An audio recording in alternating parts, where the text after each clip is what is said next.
it's another year, which means there's going to be another takedown, and we are joined by Sarah. So how are you doing? I'm good. How are you? I am good. So you're obviously one of the promoters and creators of Takedown. So yeah, another big year coming up. Yes, although slightly smaller than what we've done historically. Yeah. We obviously had an amazing event in 2023 with Sleep Token and Skindred co-headlining. And then 2024, unfortunately, we were a bit sort of struck with building works within the venue, which it started to impact how the festival would look and feel from a customer's perspective. So we made the call to postpone, and then we have returned, and we feel very fortunate to return in 2025 with a slightly smaller event, obviously, because we've got to try and make some of those financial losses back, and just really to go, do you know what, we're back, let's do a solid event, and then we can start to build on that again going forwards. Yeah, I mean, that's pretty much answered, like, obviously one of the main questions that a lot of people ask is, and I was expecting that kind of to be the reason, because also, like, having had Sleep Token, is it like a blessing and a curse? Because they have just gone on to be, like, so big. Everyone's now just expecting every year to have the next Sleep Token, which is impossible, right, isn't it? Yeah. Oh, yeah.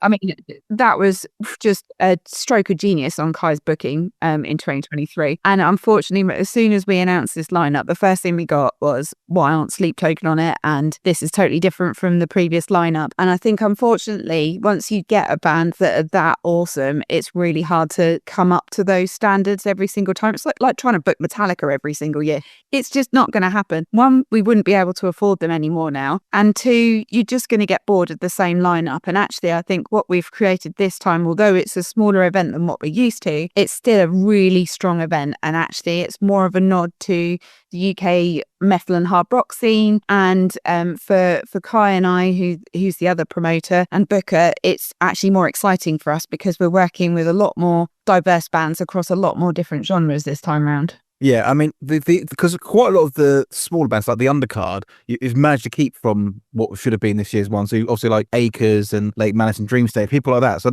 it's really exciting to kind of give those guys a bigger stage than like they would normally get. Yes. Well. Yeah, absolutely. Bands like Dream State, who are on the cusp of going stratospheric at the moment, are so worth it. We had them as a support for Skindred at our show on Halloween recently in Portsmouth, and Jesse and the lads just proved exactly why they've got that slot on the festival with that performance. They are so solid, and they're such, I don't want to say they're a party band, but they do bring the party, they bring the hype, they bring the fun, and they deliver a solid show. They're awesome. I can't wait to see them again. Yeah, and obviously you said it's a slightly smaller event this time around. So does that mean there's going to be fewer stages than what we had in 2023? Yeah, so we've lost the outside stage, Okay. the 2025, just purely because it's a huge logistic expense. We have to hire the stage, we then have to crew that, man that.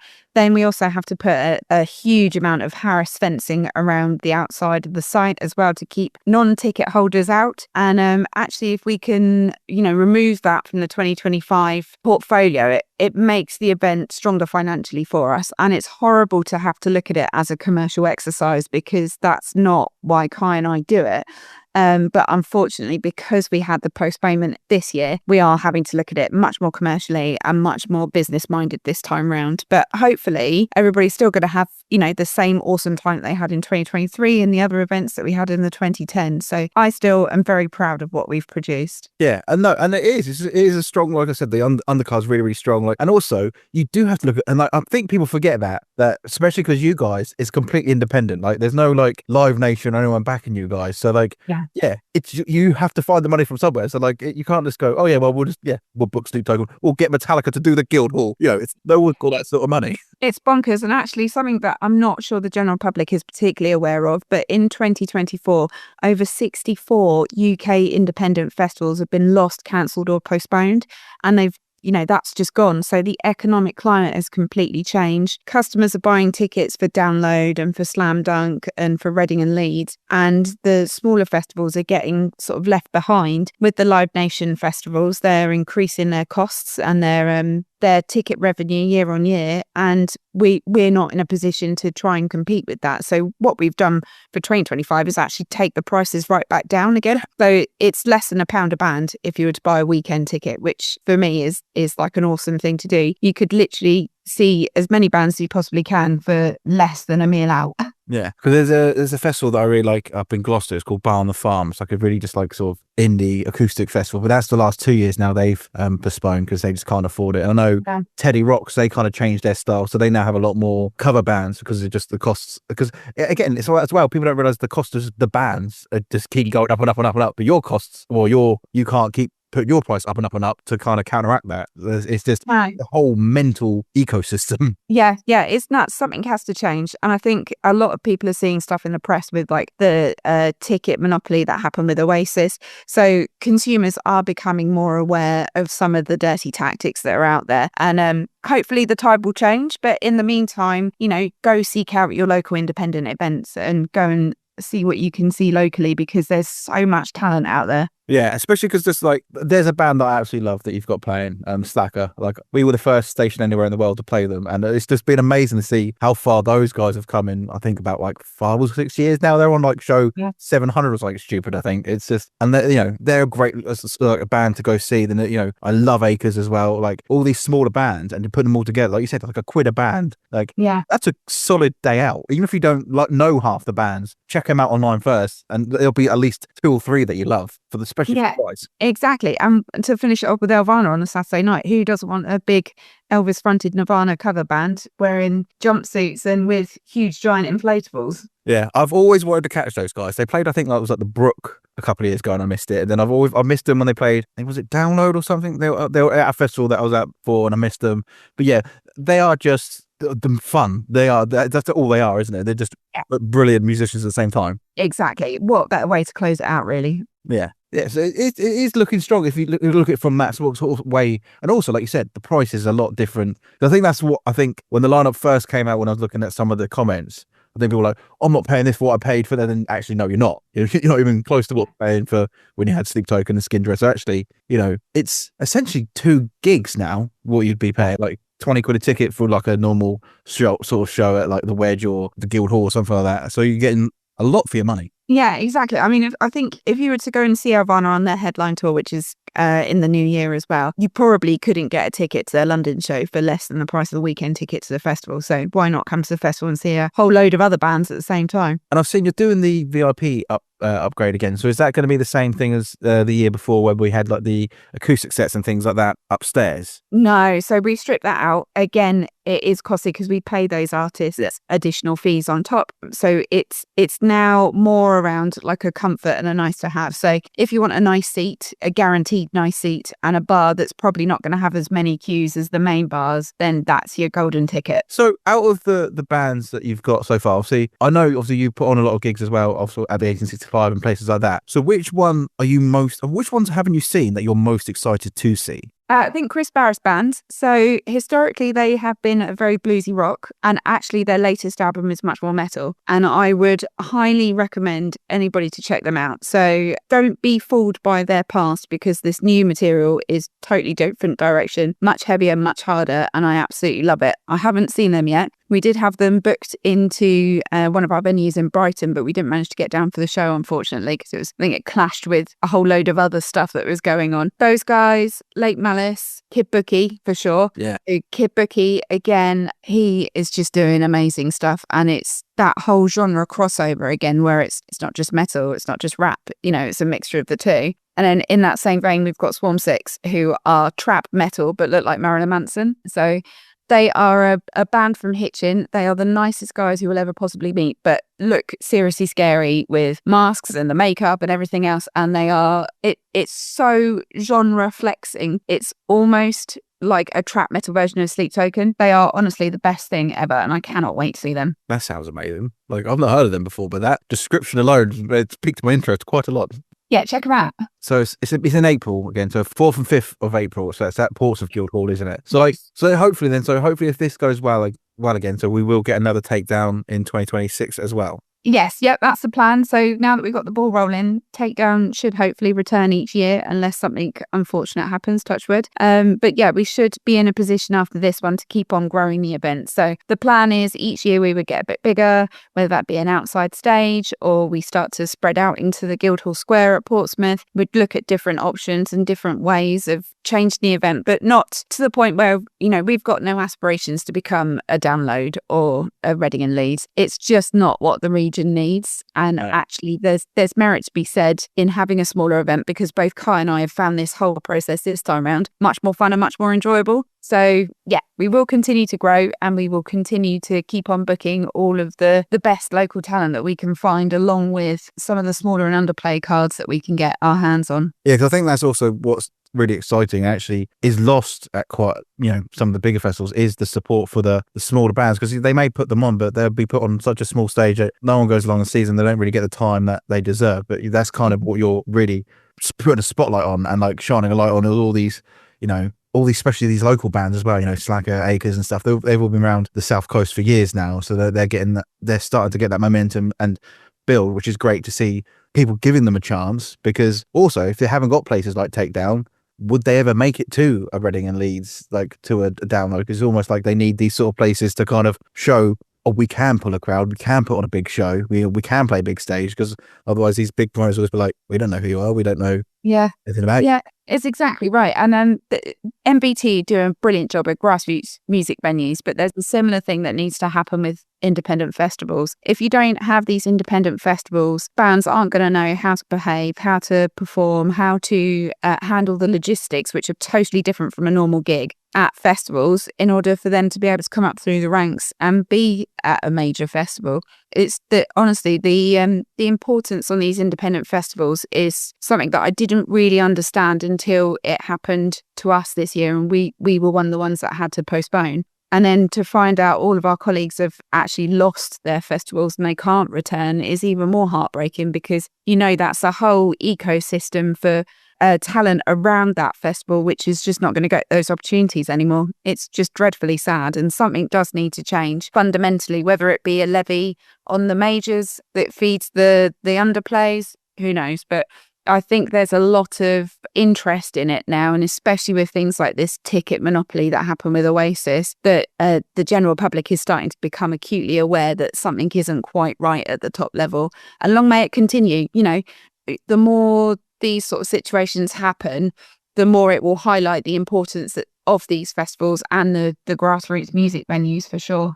Yeah, because I think half of the battle is people just didn't really know about it, or there was never really a conversation around it. Obviously, we've got Music Venue Trust that have done so much work on like saving the smaller venues, the Wedge, the Joiners, the Railway, like places that we love. And you kind of just always sort of assumed, well, a festival, it's a festival. It's big. It's not, it doesn't need help, but like it's purely independent, you guys. Like, and without people like you, we're not going to get things like this, which is why there was such a love when they, Kai put out that teaser, 2 years ago, whatever it was, the Takedown coming back. Everyone was like so excited that it was coming back. Like, but we won't get that if there's not the support. No, exactly.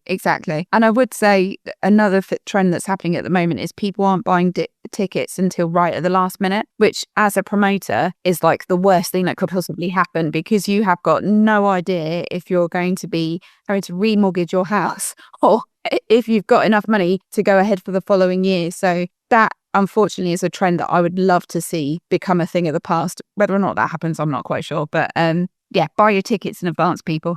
Yeah, I've noticed that though, because when I was like a teenager, like 15, 16, if I wanted to go to a gig, it was like a case of you had to be in the queue at the Wedge or wherever it was to get the ticket straight away, otherwise it would sell out, or you'd be on the phone. Whereas now it's a case of actually, besides the stupid shows like Oasis and things like that, which just sell out instantly. Yeah. Like most gigs now, you can like a couple of days before, and like, oh, I can still get a ticket.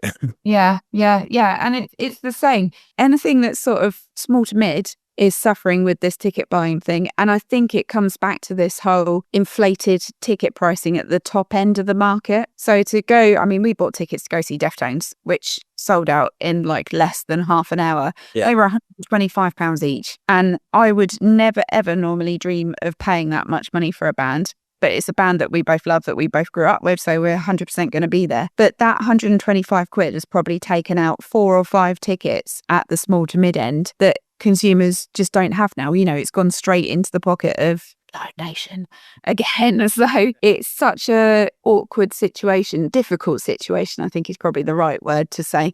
You want to see these acts come into the UK, you want to see them tour, you want to see Linkin Park in June, you want to see Deftones, you want to go to Download, but there comes a point when the price elasticity has been completely reached at that level, and we're just hindering everybody else at the other end of the chain. Yeah, because me and my wife have to put in we've got like a sort of agreement, which is we will only go see like a massive band if one of us hasn't seen them. So like we've both seen Deftones, so it's a case of, well, we're not going to try for tickets because for 2 people to go, it's it's the price of a small holiday. Yeah. For 1 gig. Yeah, it's nuts. It's insane. It's Kai's Christmas present, basically. That's how I've justified it. Well, yeah, because like we looked at Linkin Park, but like I can't really justify the price at the moment. No, it's absolutely mental. And like you said, like if when we've bought tickets to go to shows, you then go, well, we spent say 200 quid for 2 tickets, so then maybe the gig at the Joiners or the gig at the 1865 or the Engine Rooms, that was 15 quid, or maybe we won't go to that because we can't really justify adding that onto the money we've already spent on gigs. Like there's only so much you've got. Yeah, exactly. That's the thing. Consumers have only got so much money, which is why this pricing for 2025 is so important to us, to make sure that it is affordable to everybody. And I'd like to think it is. 40 quid for a weekend ticket is pretty much bang on the money. What I would say is keep your eyes out for Black Friday, because there might be a teeny weeny short-term Black Friday sale. But yeah, it's absolutely paramount that people buy tickets in advance and that we don't price ourselves out of the market. Yeah. So is this the full lineup, or is there set to be another announcement? So we're pretty much locked and loaded. We've got a couple of slots left, but as with everything with festivals, it's all pretty fluid. Things move around, people drop out. So I think we're just going to leave it as is until the new year. Okay. And there may be 1 or 2 drop in. That's it. Okay, so we're pretty much 90% solid there. Yeah, I'd say 95% solid at this. Okay. At this point. Yeah. See, that's also another thing. Just like bands dropping out. That's because I know because you put on the A. Nant Farm and CKY show at the 1865. Yes. Like that news came very, very suddenly, didn't it? That CKY suddenly were no longer on support. Like, how would you deal with that as a promoter? You're like, oh, okay, so what? Oh, we have this now. Oh, thanks. We have. Oh no, you out. It's worse. It's worse. So the actual fist fight happened at our show. So we have the Southampton show. We had Margate, which is where the incident happened, then Southampton, and then I think we've had a couple of others, and I know we've got them in Hull next week. Yeah. But we had a very panicked phone call from the venue saying, "Did you know this is going on?" Then we had to speak to the agent, who is based in the States, and it was like 3 or 4 in the morning. Luckily, they were up and they were able to talk us through it. But, there's all sorts of situations there where do we need to get the police involved? It's never okay to hit somebody else. So I think the bands dealt with it themselves the right way, in that they just said, you know what, this situation is untenable, off you go. But yeah, it's horrendous. And then for us to have multiple sellouts on that tour, and then for that to happen, you're like, okay, so it's a significant change in lineup, which means we've automatically triggered a refund situation. So how many tickets is that going to take out? Does that mean that we are now not making money on any of these shows? But fortunately, Alien Ant Farm proved to deliver such a solid show at the Margate one that everybody was reassured, and actually the rest of the tour has done fine. So, we're all good. Nobody's in a situation where they're losing money, but it does make you panic, and you suddenly think, oh my God, why would you do that? I mean, the Southampton show was amazing, because I was quite concerned, how many people were just going for CKY? Like, are we going to show up and it's going to be like a 50% room? But actually, it still felt pretty sold out. It was close capacity. So, yeah. I mean, because obviously we triggered a load of refunds, then we put a load more tickets back on sale, and people that had missed out first time around because it sold out straight away were able to then get a ticket and then come along to the show. So it was a nice sort of bittersweet way of dealing with that show. But yeah, dreadfully heartbreaking for everybody involved. And I feel really sorry for Dryden Mitchell to have been in that situation, because he's still getting ragged for it on socials, which is, it's the court of public execution. So everybody's got an opinion, but nobody knows what happened in that room between him and Chag. And that is now half the thing, though, is the court of public opinion. Like we even said at the very start about when the first announcement for Takedown was out, like people straight away just like attacking. Like, why? Like, what is the benefit of people just moaning or just like kind of make up their own reasons for things when you had no idea what's going on? Like, it's just, it kind of really annoys me nowadays that kind of is like the main first thing that people do. Yeah, it's the age of entitlement. I think everybody's got an opinion. It's very easy to sit behind your computer and have an opinion on something and type it out and put it out into the internet. We have got quite thick skins throughout this whole process. The postponement of the 2024 event had so much heartache and so many tears over it that actually we've come out of it a lot stronger. So we can take the, no sleep token, this festival used to be heavy and all the rest of it. And actually we had an internal joke amongst our team and we've saved the best comments and we're going to put them on a t-shirt. Where about the festival. See, I love the way we've had like, yeah, because it is now that you kind of have to have that, which is upsetting that you do, but I mean, it's lucky that you can handle it that way. Yeah, I think if you have a presence on the internet, you are going to get opinions, good, bad, and indifferent. And it's just how you handle it as an individual. And I think if I sat there and read, and I do read every single comment because I'm in charge of all the social media postings. If I took everything to heart, I just wouldn't be able to function as a human being. So do you know what? That's their opinion. They're entitled to it. They can live their lives. I probably won't see them at the show because if they're that upset about our lineup and our bookings, they're not going to come. So I'm not going to be in the same room as them. So they, each their own. Yeah. I think is the option. I think one of the most like whole stupid situation was when Download had busted this year and all the comments was like, oh my God, this is the worst thing ever. And then actually on the day, you couldn't get into the tent because everybody was there.